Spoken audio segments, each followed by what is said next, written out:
Body language पासून सगळं मी बदलण्याचा प्रयत्न केलाय. अबोल पात्र करणं खूप कठीण असतं. तर लेखनातलं आवडलं की प्रत्येक व्यक्तिरेखा स्वतःच बोलते. याच्यामध्ये सगळे नवरस युक्त अशी मालिका आहे आमची. हा शोच्या निमित्ताने माझे दोन्ही पॅशन्स मला खूप छान रीतीने फुलफिल करता येतात. आता मी एक कृष्णाईच्या खानावळीत भरली दोडकी गेली, त्याच्यामुळे त्या प्रकारचं जेवण करायला मी माझ्या जावांकडनं शिकले. तर त्या जेवणाच्या जवळ जाणारी चव त्या तिवळ्यांच्या खानावळीत मला सापडली की आमच्या मंगेशीचं देऊळ आहे आमचं.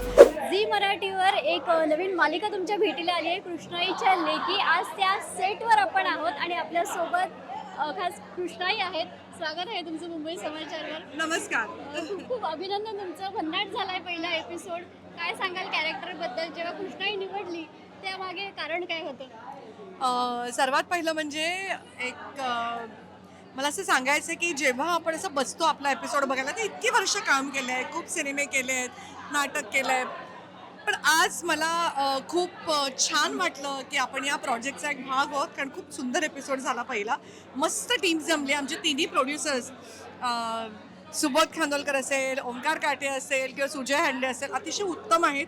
उत्तम लेखन आहे. कारण मला असं वाटतं टेलिव्हिजन हा रायटर्स मीडिया आहे. त्यामुळे आमचा जो लेखक आहे तो ह्याच भागातला कोल्हापूरकडचा असल्यामुळे तेजस घाटगे आणि अनिकेत साने आमचे दिग्दर्शक आहेत, जे कॅप्टन ऑफ द शिप सगळ्यांना खूप छान. कारण खूप कॅरेक्टर्स आहेत, खूप वेगवेगळ्या व्यक्तिरेखा आहेत आणि तेच मला लेखनातलं आवडलं की प्रत्येक व्यक्तिरेखा स्वतःच बोलते. एकच व्यक्तीने लिहिण्यासारखं वाटत नाही. इतका छान हा प्रोजेक्ट झालेला आहे.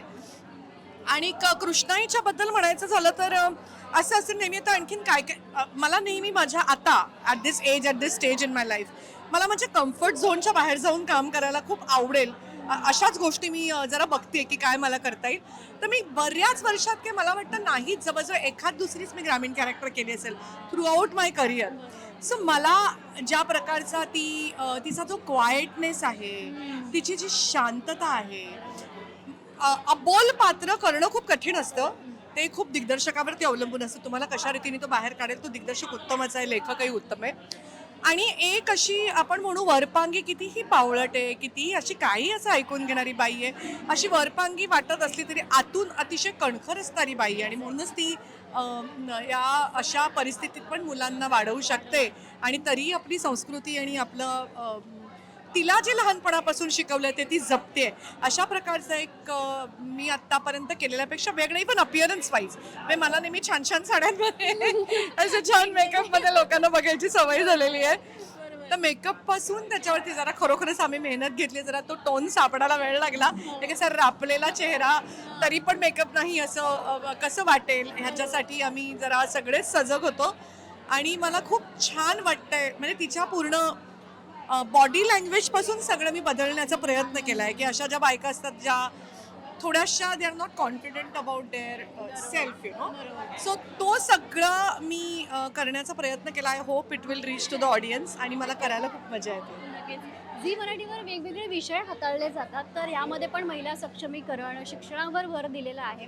तर झी मराठीवरती असाच मी एक प्रोजेक्ट केला होता की जो सगळ्यांना म्हणजे 8:30च्या स्लॉटला अशा प्रकारचा प्रोजेक्ट टाकणं म्हणजे खूप मोठं धैर्य होतं. ते म्हणजे अगोबाई सासूबाई, की एक 50च्या पलीकडची प्रेमकथा आणि स्त्रीच्या आयुष्यात वैधव्य आल्यानंतर सुद्धा तिला आनंदी राहण्याचा अधिकार असतो हे सांगणारी मालिका मी केली. आणि त्यानंतर आता ही अशी एक वेगळ्या प्रकारची मालिका मी झी बरोबर करते. ही माझी झी बरोबरची 4थी मालिका आहे. आधी मी बंधन, जेव्हा मी परत काम करायला सुरुवात केली 15 वर्षांनी, तेव्हा जी मी पहिली मालिका केली ती बंधन होती, जी मी प्रोड्यूस पण केली. त्यांची तेव्हा अल्फा मराठी होतं, त्यांच्यावर केली होती. मग अगबाई सासूबाई, मग अगबाई सूनबाई आणि आता कृष्णाईच्या लेकी. सो झी बरोबर एक स्पेशल नातं आहे माझं. यामध्ये खानावळीचा जो बोर्ड आहे त्याच्यावर आहे की शुद्ध शाकाहारी घरगुती चुलीवरचं जेवण. तर तुम्ही जर एखादं खानावळ रेकमेंड केलं किंवा तुम्हाला कधी खानावळीत खाण्याचा योग आला आहे का, तर त्याबद्दल जर तुम्ही थोडंसं सांगितलं. एक तिवळ्यांची खानावळ आहे शांतादुर्गेच्या देवळाच्या समोर. पण ती नॉनव्हेजची पण आहे नॅचरली. गोव्यातली खानावळ म्हटल्यावरती it can be totally veg. पण त्या तिवळ्यांच्या, कारण काय होतं गोव्यामध्ये ना, तुम्हाला बेसिकली हॉटेल्समध्ये जे जेवण मिळतं ना ते ख्रिश्चन डॉमिनंट क्युझिन असतो. तो ख्रिश्चन लोकांचे गोव्यातले का, तो पण उत्तम असतो, फार सुंदर करतात. म्हणजे पोर्तुगीज, थोडासा पोर्तुगीज असणार आहे. ती खूप सुंदर, एव्हरीबडी लव्हज इट. पण त्याचबरोबर गोव्यामध्ये जे राहणारे आपले महाराष्ट्रीयन लोक आहेत त्यांच्या घरात जे जेवण बनतं ना ते थोडंसं वेगळं असतं. आम्ही जरा म्हणजे मी गोव्याची सून असल्यामुळे म्हणजे अशोकच्या आई म्हापशाच्या होत्या, वडील बेळगावचे होते, तर त्याच्यामुळे त्या प्रकारचं जेवण करायला मी माझ्या जावांकडनं शिकले. तर त्या जेवणाच्या जवळ जाणारी चव त्या तिवळ्यांच्या खानावळीत मला सापडली की आमच्या मंगेशीचं देऊळ आहे आमचं. तर त्या माझं लग्नही मंगेशीच्या देवळातच झालं. तर आमच्या मंगेशीच्या देवळातलं जे किचन आहे ना ती पण खानावळीसारखंच आहे. तिकडे जे मिळणारं जेवण आहे ते पण फार अप्रतिम असतं. आणि पुन्हा मी आठवण काढेन आमचे जे भटजी आहेत, रानडे गुरुजी आमचे आहेत, त्यांची बायको जे जेवण बनवते. कारण जेव्हा आमचं लघुरुद्र असतं किंवा जेव्हा आमचा तिकडे अभिषेक असतो तेव्हा आम्ही तो केल्यानंतर जाऊन गुरुजींकडे जेवतो. ते पण एक इतकं अप्रतिम जेवण असतं. असं अशा काही गोष्टी नक्कीच म्हणजे मला असं वाटतं अस्सल जेवणाची जी चव आहे ना ती अशा वेगवेगळ्या खानावळींमध्ये मिळते. बरोबर. तुम्हाला आम्ही फूड शोज मध्ये पण बघतो तुमचा स्वतःचं जे तुम्ही करता, तर ते आणि हे ह्यामध्ये काय साम्य वाटतं, त्यातलं काय तुम्ही यामध्ये घेता? आता आम्ही एक कृष्णाईच्या खानावळीत भरली दोडकी केली निवेदिता सराफ रेसिपीसाठी मी आणि माझ्या 3 मुलींनी, आणि दडपे पोहे करणार आहोत. सो माझं food is my passion, cooking आणि acting is my passion. So ह्या शोच्या निमित्ताने माझे दोन्ही पॅशन्स मला खूप छान रीतीने फुलफिल करता येतात. क्या बात आहे. एकदा काय सांगाल प्रेक्षकांना? अगदी लहान मुलांपासून ते तुमच्या आजोबांपर्यंत, वयोवृद्ध माणसांपर्यंत कुटुंबातल्या प्रत्येकाला आपलीशी वाटेल, कुटुंबातल्या प्रत्येकाला ह्याच्यात काहीतरी सापडेल, म्हणजे थोडंसं प्रबोधनही होईल आणि तुमची करमणूकही होईल, अशी ही मालिका आहे. याच्यामध्ये सगळे नवरसं युक्त अशी मालिका आहे आमची. सगळे रस एकवटलेले आहेत या मालिकेत. आणि मला खरंच आवडेल की ही मालिका हिट व्हावी. हे फक्त मला माझ्यासाठी नाही वाटत आहे. मला असं वाटतंय कधी कधी अशा प्रकारचं चांगला प्रोजेक्ट जेव्हा असे चांगले निर्माते एकत्र आलेले असतात अशा कॉन्टेंटनी किंवा अशा कंटेंट दोन्हीनी, तेव्हा तो प्रोजेक्ट यशस्वी होणं हे ओव्हरऑल इंडस्ट्रीसाठी गरजेचं असतं असं मला वाटतं. सो ही मालिका यशस्वी करून देणं फक्त आणि फक्त प्रेक्षकांच्या हातात आहे. करणं काम आमच्या हातात आहे. आम्ही आमचा प्रोजेक्ट केला, तुमच्यापर्यंत दिला की आम्ही त्याच्यातनं कुठेतरी थोडेसे बाजूला होतो.